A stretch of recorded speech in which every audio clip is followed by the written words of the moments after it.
Namanya Sa'labah. Sa'labah itu orang yang senantiasa minta didoakan kepada Rasul. Setiap bertemu, ya Rasul doakan saya. Doakan saya punya rezeki banyak. Doakan punya harta banyak. Kata Rasul, kalau saya berdoa dan saya meminta kepada Allah, gunung pun bisa saya jadikan emas. Tapi buat apa? Maka Rasul menyebutkan, qalilun yadullu ala syukrihi khairun min katsirin la yutiku. Sedikit tapi membawa terhadap kesyukuran ternyata lebih baik daripada banyak tapi justru kita tidak bisa memilikinya. Di dalam ekonomi Islam tidak mengenal keserakahan. Yang ada adalah kesederhanaan. Yang ada adalah yakfi ma yakfika. Apa yang mencukupinya?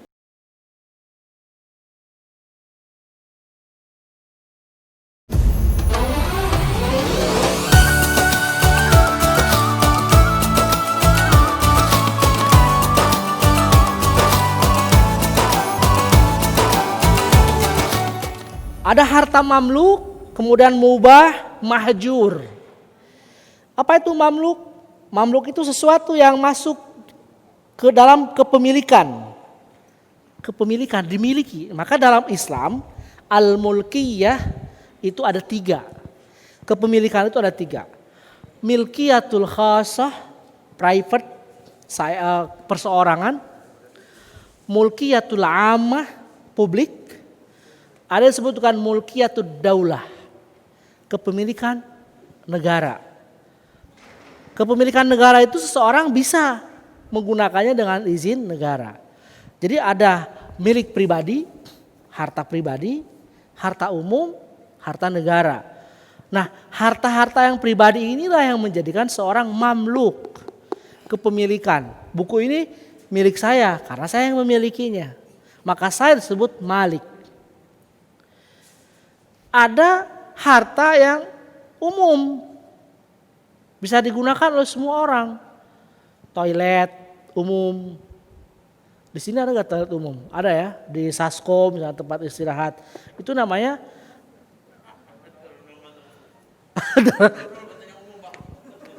darurnya umum ya. Gitu. Nah itu mamluk. Ada juga yang hartanya mahjur. Kalau mahjur itu biasanya adalah yang dimiliki oleh safih. Safih itu apa? Orang yang gak bisa mengelola hartanya. Karena mungkin pengetahuan tentang pengadministrasian dan tentang keilmuan pengelolaan hartanya otaknya belum nyampe atau udah dewasa tapi kekanak-kanakan, namanya safih. Nah dalam Islam boleh dimahjur. Boleh diambil oleh hakim sampai dia itu bisa membedakan dan bisa mengelola hartanya. Ya.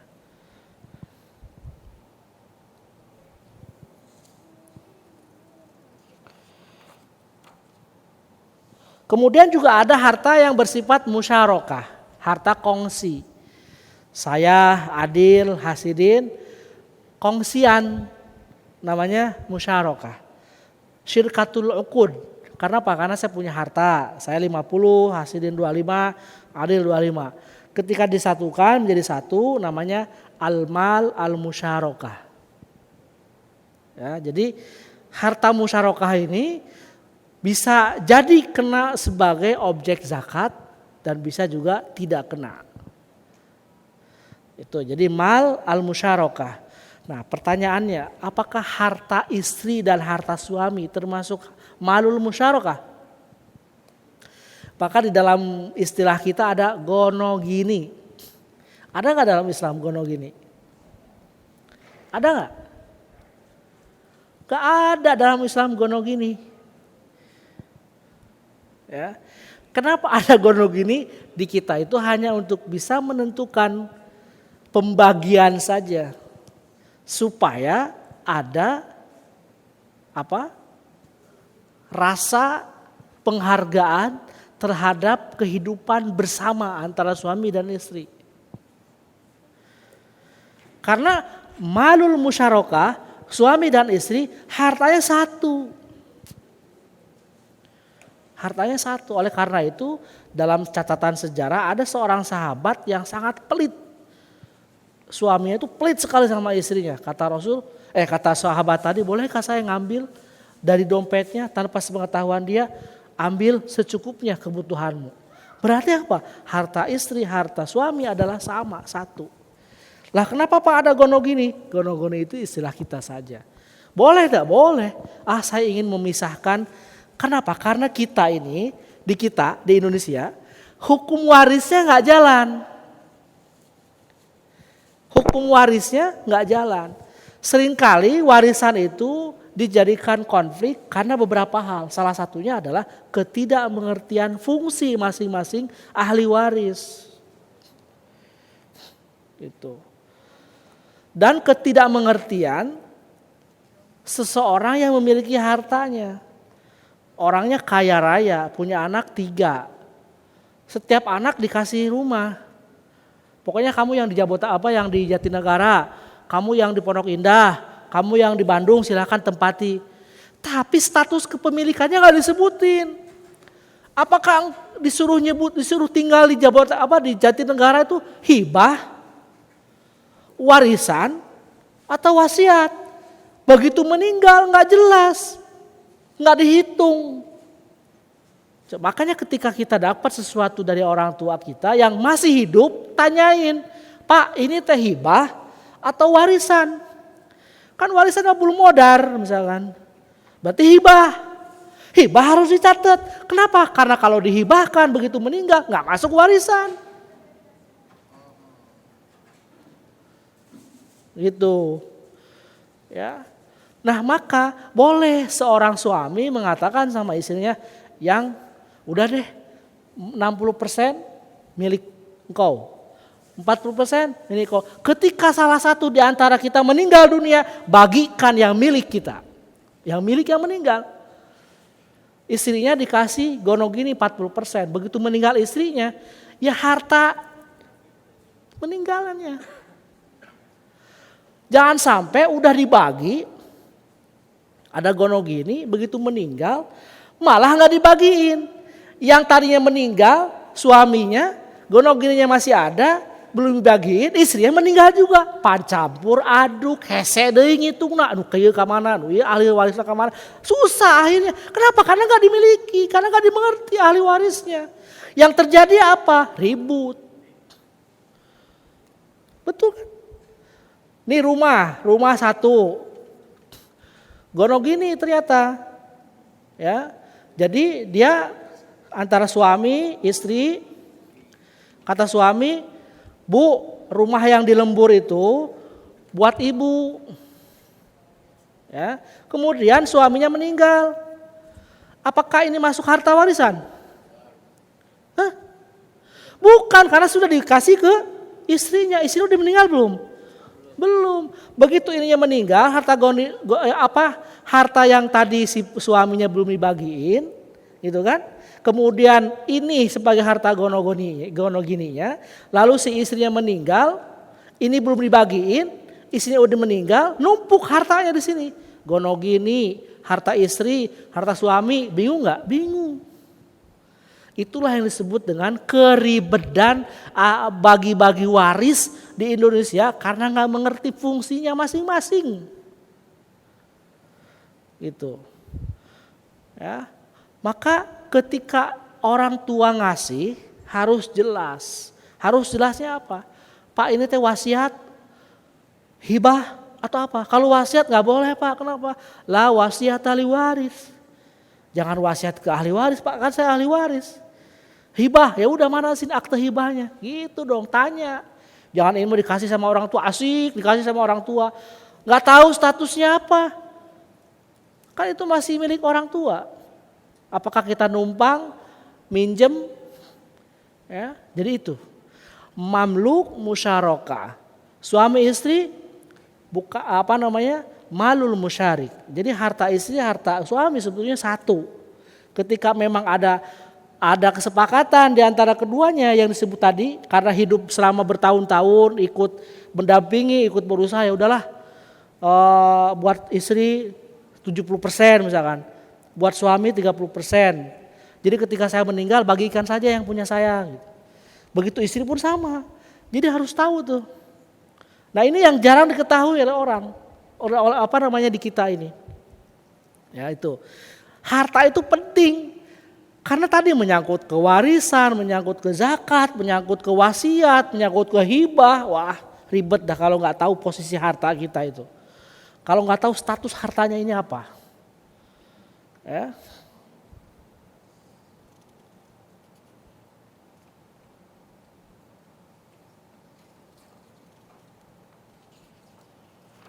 Nah sekarang terakhir ya, karena itu harta sudah pembagiannya dan lain-lain, sekarang kemanfaatan.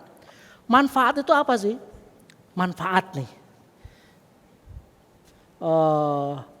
Misalkan gedung ini kita rasakan gedungnya apa manfaatnya? Manfaatnya karena kita tidak memiliki. Kita masih nyewa. Ya, masih nyewa. Jadi perbedaannya sedikit aja bahwa sesuatu yang didasarkan pada asas kemanfaatan maka tidak berpindah ke pemilikan. Mas Badrus ngontrak di rumahnya Ahmadan. Maka yang dimiliki oleh Mas Badrus adalah kemanfaatan dari tempatnya. Sedangkan kepemilikannya tetap masih milik Ahmadan. Itu namanya manfaat. Maka fotokopian itu bukan milik kita, tapi kita berhak menggunakannya, namanya milkul manfaah. Bukan mil al-gharadnya, bukan milik barangnya, tapi manfaatnya. Saudara-saudara sampai di sini cukup ya? Kita udah sejam lebih. Kalau ada yang mau bertanya, berdiskusi, mangga. Kalau enggak saya tanya. Motori, siap? Yan.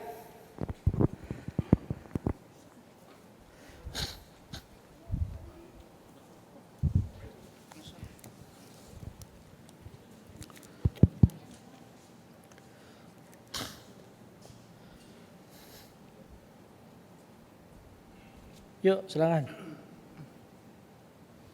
Bismillahirrahmanirrahim. Assalamualaikum warahmatullahi wabarakatuh. Salam.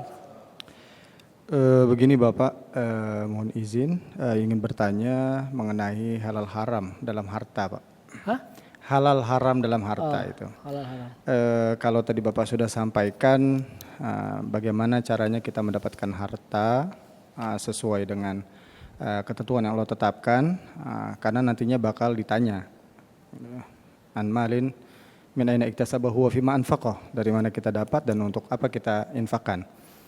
Nah, pertanyaannya Bapak, standarisasi untuk kita memastikan harta kita halal itu sampai berapa tahap? Artinya gini Pak, kadang-kadang seperti saya menerima gaji gitu Pak ya.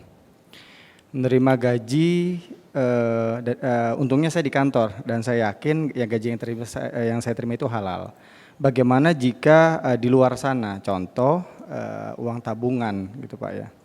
Kita tidak tahu hasil investasi, keuntungan dari tabungan itu dari mana, kita tidak tahu. Apakah sampai di mana sebenarnya standar kita ingin mengetahui, memastikan bahwasannya harta yang kita dapatkan itu halal. Apakah kita perlu korek, loh ini banknya konvensional atau syariah, atau kita berdagang apakah dagang kita sudah sesuai syariah atau belum gitu. Standarisasinya sampai di mana gitu untuk memastikan bahwasannya harta kita ini halal, karena nantinya akan berdampak pada keluarga kita, betul Pak ya. Kemudian yang kedua itu tentang ini Pak, yang ini saya tanyakan, dari sekian ta'rif itu Pak, kira-kira menurut Bapak yang syamil kamil tentang harta itu apa? Karena tadi sudah ada ta'rif dari Imam Syafi'i, kemudian ada ta'rif dari apalagi tadi banyak yang Bapak sebutkan. Nah, kira-kira ta'rif yang syamil kamil menurut Bapak itu seperti apa sehingga bisa dapat disimplifikasi oleh kita sini yang mungkin agak sedikit kurang memahami karena terlalu banyak ta'rif. Ibarat itu jadi ta'rif mukhtarah Pak. Nah, menurut Bapak. Demikian, terima kasih. Assalamualaikum warahmatullahi wabarakatuh. Terima kasih. Pertanyaannya adalah standarisasi halal dan haram.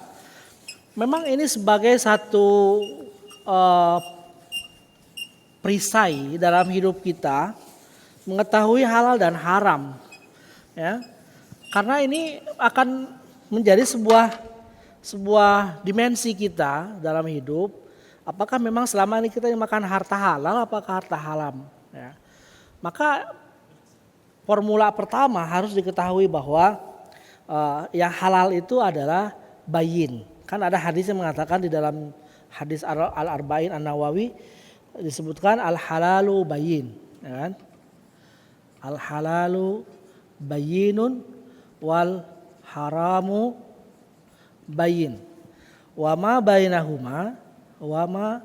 bainahuma umurun mushtabahatun. Ya kan? Jangan diketawain, tulisannya jelek. Jadi halal itu bayin, jelas. Nah, pertanyaannya yang jelas itu apa? Pertama adalah sesuatu yang tidak dicampuri dengan hak orang lain. Satu. Ya. Yang kedua, didapat dengan tidak jalan batil. Dua.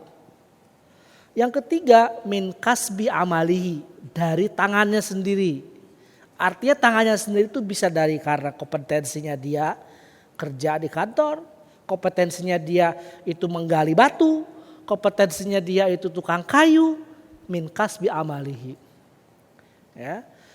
Lalu yang kedua haram. Haram itu ada dua. Haram li zatihi, haram li ghairihi.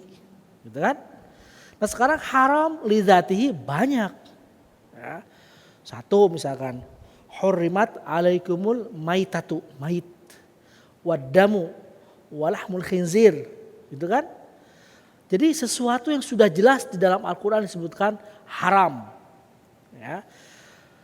Dua, didapat dari menggasab orang lain, yaitu asarik, asariku, wasariqatu, faqta'u aydiyahuma, gitu kan? Nakalan bima kasaba. Tuh, yang ketiga ada haram yang li ghairihi. Nah, inilah yang sering kita terjerumus di dalamnya. Karena ada haram li ghairihinya. Zatnya oke, tapi karena ada unsur lain yang menyebabkan haram, maka haram semuanya. Contoh, jual beli halal, halal. Saya menjual, Anda membeli, halal gak? Halal. Wa ahalallahul bai'a wa haramar riba kok. Tapi di dalam cara jual belinya ada unsur yang menyebabkan jual beli itu menjadi haram. Contoh, jual beli tapi barangnya gak ada, namanya bai'ul ma'dum. Jual beli tapi tidak ada qabul dan ijab. Jual beli tapi barangnya barang dapat maling. Jual beli tapi barangnya barang yang ngambil dari orang lain tadi. Itu menjadi haram. Jual belinya iya. Atau jual beli karena ada unsur riba. Apa itu? Contoh misalkan tadi ada tadlis. Jadi riba itu bukan hanya ziyadah ya. Ada tadlis, ada tagrir, ada maisir. Ya. Ada jual beli yang sifatnya itu dilarang langsung oleh Rasul. Naha Rasulullah an ba'il hasa. Misalkan. Rasul melarang jual beli buah-buahan yang belum kelihatan mateng. Ya. Jual belinya oke, boleh. Tapi ada unsur lain. Kenapa? Jual beli yang tidak bolehkan. Di kampung-kampung itu kalau ada tengkulak datang lihat tangkal rambutan, tangkal buah, ada padi. Tapi padinya masih segini, belum berbuah. Saya beli ya, berapa? Gonjreng. Haram. Kenapa? Sesuatu yang belum jelas. Datang ke kebun rambutan masih hijau, masih pentil gini-gini. Saya beli ya, jual belinya oke, halal. Tapi ada unsur yang mengharamkannya itu apa? Jual beli barangnya belum memenuhi kriteria syar'i, maka menjadi haram. Haramnya haram li ghairi. Gitu. Nah, pertanyaan Ian bagus sebetulnya. Gimana saya bisa mengetahui sesuatu orang harta kita yang di luaran sana, apakah itu haram atau halal? Ini pernah ada sebuah kisah di dalam Ihya Ulumuddin bab al-halal wal haram. Ketika suatu saat Sayyidina Ali karamallahu wajhah ditanya oleh seseorang, gimana sikapmu ketika seseorang sultan memberikan sesuatu kepadamu? Sayyidina Ali bin Abi Thalib mengatakan, "Khudhu fa inna ma'atahu halal." Jadi ternyata apa yang kita yakini zawahirnya itu halal, ambil. Ya.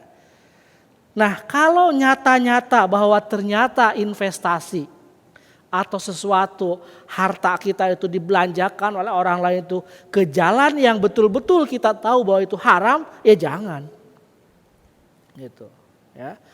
Jadi fahkum bidzawahir dalam istilah kaidahnya seperti itu. Jadi kisahnya tadi di dalam kitab Ihya Ulumuddin, ya. Jadi teman-teman harus tahu ya, Ihya Ulumuddin itu bukan hanya kitab tasawuf, tapi di dalamnya ilmu ekonomi sangat luar biasa. Ya, jadi bacalah. Ya. Ihya Ulumuddin itu ada tahdzibnya, ada 1 jilid, ada yang 6 jilid, tergantung cetakan. Ya. Oke itu. Nah sekarang apa sih definisi harta yang secara komprehensif bisa kita pegang? Ya. Saya merangkum ya dari kitab-kitab ini. Harta itu sesuatu yang dapat dimiliki oleh manusia. Sesuatu yang dapat dimiliki. Burung terbang di langit bisa dimiliki nggak? Hah? Bisa dimiliki? Bisa, ditangkap dulu, izin dulu kalau burungnya itu adalah yang dilindungi. Tapi kalau burung yang lagi terbang nggak bisa mengatakan, itu burung saya ya. Bisa nggak? Nggak bisa, karena nggak bisa kok dimiliki, nggak bisa dipegang. Itu yang pertama. Sesuatu yang sah diperjualbelikan. Ini kriterianya nih harus supaya jame' mane'. Dalam istilah balaghah, Mas Amin nih jagonya balaghah, jame' mane'. Jadi mencakup keseluruhan. Ya. Sesuatu yang dapat dimiliki, sesuatu yang sah untuk diperjualbelikan, sesuatu selain manusia diciptakan Allah untuk memenuhi kebutuhan hidup manusia. Ngerti gak maksudnya? Sesuatu selain manusia yang bisa memenuhi kebutuhan hidupnya, itu harta. Berarti apa? Benda-benda yang bisa kita lihat secara material, kemudian bisa memenuhi kebutuhan hidup kita, harta juga. Nah makanya ada lagu yang selalu disebutkan, harta yang paling berharga adalah keluarga. Keluarga itu materi bukan ya? Bisa diperjualbelikan gak keluarga? Berarti lagu itu salah dong. Kiasan ya? Oh, kata Mas Badrus kiasan. Boleh. Sesuatu yang dapat dimiliki dan punya nilai harga, kimah tadi, kimian, ya, memiliki nilai harga. Lalu sesuatu yang berwujud yang dapat diambil manfaatnya, material. Ya. Kemudian yang terakhir sesuatu yang dapat disimpan, ihtiraz.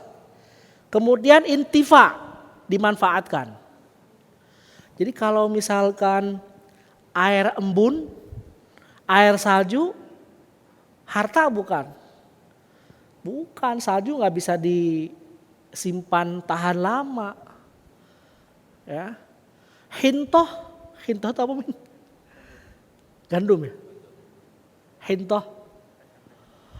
Hintoh harta bukan? Dapat disimpan lama nggak? Bisa dimanfaatkan nggak? Kalau itu masih salah, bisa dimanfaatkan, bisa disimpan lama, harta kekayaan kita. Ya, tuh. Jadi itu ta'rifnya secara menyeluruh. Jadi harta itu tadi apa? Sesuatu yang dapat diperjualbelikan, sesuatu yang dapat dimiliki, sesuatu yang dapat memenuhi kebutuhan hidup kita, sesuatu yang memiliki nilai dan memiliki harga, sesuatu yang dapat disimpan, dimanfaatkan, dan tahan lama. Ya, mohon maaf, jual beli yang sekarang ada nih secara fenomenal. Ya, ada jual beli, mohon maaf sorry to say ya, jual beli sperma. Apakah barang harta bukan itu? Bukan. Karena manusia, unsur manusia itu bukan harta di sini. Selain manusia yang bisa memenuhi kebutuhannya. Ya. Apalagi coba fenomena jual beli yang seperti itu. Hati-hati loh. Siapa? Zaki. Ginjal. Kan organ tubuh. Ya kan? Maka menurut jumhur ulama haram. Nggak boleh. Walaupun itu ada manfaatnya, walaupun itu ada maslahatnya. Tapi doror akbar minal maslahah. Itu kan?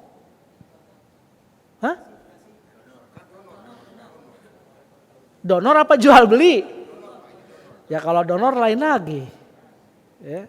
Saya tadi ngomongin jual beli. Kalau jual beli berarti ada harga yang diterima. Donor pun kan sudah harus memenuhi kriteria tib syar'i, dilihat kesehatannya, dilihat apakah dia memiliki penyakit yang adwi, menular atau tidak. Ya, yang justru nanti ketika didonorkan malah menjadi penyakit ke yang lain. Ya. Jual beli wig dari rambut orang, sah nggak? Ayo, nggak bisa, karena rambut itu adalah bagian dari unsur manusia yang nggak bisa diperdagangkan. Itu Hasim kalau beli wig karena dia botak, itu nggak bisa Hasim. Harus donor ente, harus minta ke Asmuni.